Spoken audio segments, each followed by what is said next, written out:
பிளவுவாத அரசியல் எதிர்த்து விஜய் அவர்கள் கொள்கை எதிரியா பாஜகவை முன்னிறுத்தி அவரும் மதச்சார்பின்மை பேசக்கூடிய ஒரு நபரா நம்ம தமிழ்நாட்டுக்குள்ளே எஞ்சி கொடுத்திருக்கிறாரு. அவருடைய கட்சி அப்படின்றது வந்திருக்கு. இதை நீங்க எப்படி பாக்குறீங்க?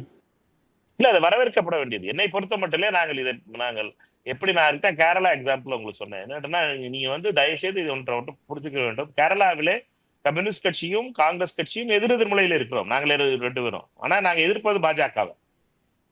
அதனால என்ன, அதை போலவே தாவேக்காவும் திமுகவும் எதிரெதிர் அணியில இருக்கலாம். ஆனால் அவர்கள் எதிர்ப்பது பாஜகவை. இதை நாம் ஒற்றுக்கொண்டே ஆக வேண்டும். இது அரசியல் உண்மை.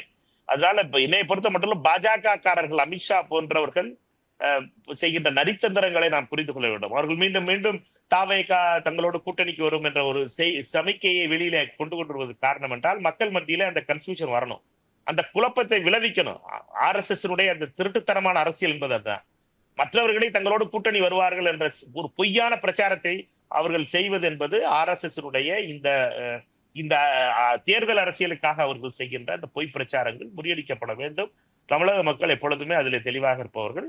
என்னை பொறுத்த மட்டுமே திமுகவும் பாஜகவிற்கு எதிரான கட்சி, தாவேக்காவும் தங்களுடைய நிலையிலே RSSக்கு எதிரான நிலையை இதுவரை எடுத்து வந்திருக்கிறார்கள். அவர்களுடைய நிலையை நாம் குறை சொல்வதோ என்பதோ அல்லது அதை நாம் தவறாக புரிந்து கொள்வதோ தவறாக இருக்கும். ஏனென்றால் விடுதலை சிறுத்தைகள் இதில் ரொம்ப முக்கியமான கருத்து என்னவென்றால் அண்ணன் திருமா அவர்களுடைய கருத்து.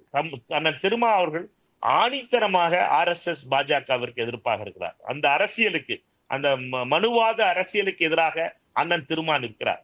அதற்காக அவர் இழப்புகளை களத்திலே சந்திருக்கலாம். அவர் பல வகையிலே அவருக்கு நியாயமாக கிடைக்க வேண்டிய இடங்கள் கிடைக்காம இருந்திருக்கலாம். ஆனால்